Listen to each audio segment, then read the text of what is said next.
خواتین کی علمی، فکری اور روحانی تحریریں اب صرف پڑھی نہیں سنی بھی جا سکتی ہے صالحات امریکہ کی آڈیو سٹوریز میں۔ کتاب کا تعارف۔ صالحات کے ماہ اکتوبر کے شمارے میں جس کتاب کے تعارف کا انتخاب کیا گیا ہے اس کا عنوان ہے ہارٹ لیمپ، جس کی تبصرہ نگار عظمیٰ حسن ہے۔ اس کتاب کی مصنفہ بانو مشتاق ہیں اور ترجمہ دیپا بھاستی نے کیا ہے اور اس کو پینگوئن بکس نے پبلش کیا ہے۔ ہارٹ لیمپ بانو مشتاق کا اسفانوی مجموعہ نہ صرف کنڑا زبان کے تخلیقی ادب کا درخشندہ حوالہ ہے، یہ جنوبی ایشیا کی مسلم خواتین کی داخلی و خارجی زندگیوں کو ایک نئے زاویے سے پیش کرتا ہے۔ اس کتاب کا انگریزی ترجمہ دیپا بھاستی نے کیا اور یوں یہ مجموعہ عالمی قارئین تک پہنچ سکا۔ 2025 میں انٹرنیشنل بک پرائز کا اعزاز حاصل کرنا اس بات کا ثبوت ہے کہ ان کہانیوں میں مقامی حدود سے ماورا ایک آفاقی سچائی موجود ہے۔ نسوانی وجود اور معاشرتی دباؤ۔ ان افسانوں کا مرکزی موضوع عورت ہے، بالخصوص مسلمان عورت جو ایک طرف روایات اور خود ساختہ مذہبی اقدار سے بندھی ہوئی ہے اور دوسری طرف جدید دنیا کے تقاضوں کے بیچ پسی جا رہی ہے۔ بانو مشتاق بڑی باریک بینی سے دکھاتی ہیں کہ ایک عورت اپنے وجود کو پہچاننے، اپنی خواہشات کو زبان دینے اور اپنے خوابوں کی حق کو حقیقت میں ڈھالنے کی جدوجہد کس طرح کرتی ہے۔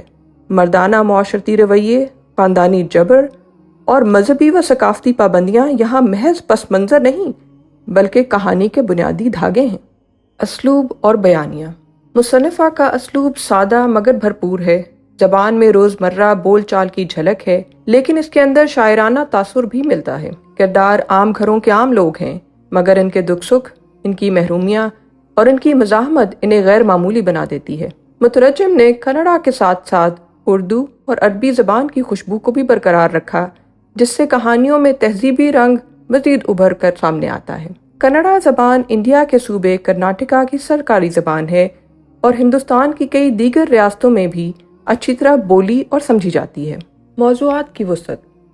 ہارٹ لیمپ کی کہانیاں محض عورت اور مرد کے باہمی تعلق تک محدود نہیں، ان میں غربت، سماجی نابرابری، فرقہ واریت، مذہب کے نام پر تشدد اور طبقاتی تقسیم جیسے موضوعات بھی ملتے ہیں۔ کئی جگہوں پر کہانیاں روحانی اور داخلی کشمکش کو اجاگر کرتی ہیں، گویا انسان کے اندر جلتا ہوا چراغ دل ہی اصل روشنی کا ذریعہ ہے۔ یہ روشنی کبھی امید ہے، کبھی احتجاج اور کبھی ایک خاموش سوال۔ اس کتاب کی ٹائٹل کہانی چراغ دل ہم نے اس شمارے کا حصہ بنائی ہے، اسے ضرور ملاحظہ کریں۔ عالمی اہمیت۔ یہ کتاب اس لحاظ سے بھی منفرد ہے کہ اس نے کنڑا زبان کو پہلی مرتبہ عالمی سطح پر معتبر ترین اعزاز دلایا۔ گویا یہ ادب کا نہیں بلکہ پوری ایک تہذیب کا اعتراف ہے۔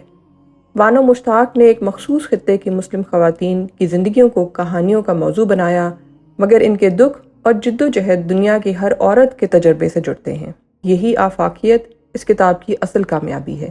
یہ کتاب ایک آئینہ ہے جس میں نہ صرف ہندوستانی مسلم خواتین کی زندگیوں کی جھلک نظر آتی ہے بلکہ مجموعی طور پر ہمارے معاشروں کی وہ حقیقت بھی سامنے نظر آتی ہے جسے اکثر نظر انداز کر دیا جاتا ہے۔ یہ کتاب عورت کے وجود کو تسلیم کرنے، اس کی جد و جہد کو سننے اور اس کے دکھوں کو بانٹنے کی دعوت دیتی ہے۔ زبان کی سادگی، موضوع کی گہرائی اور ترجمے کی خوبصورتی نے مل کر اس مجموعے کو ایسا شاہکار بنا دیا ہے جو آنے والے وقت میں بھی یاد رکھا جائے گا۔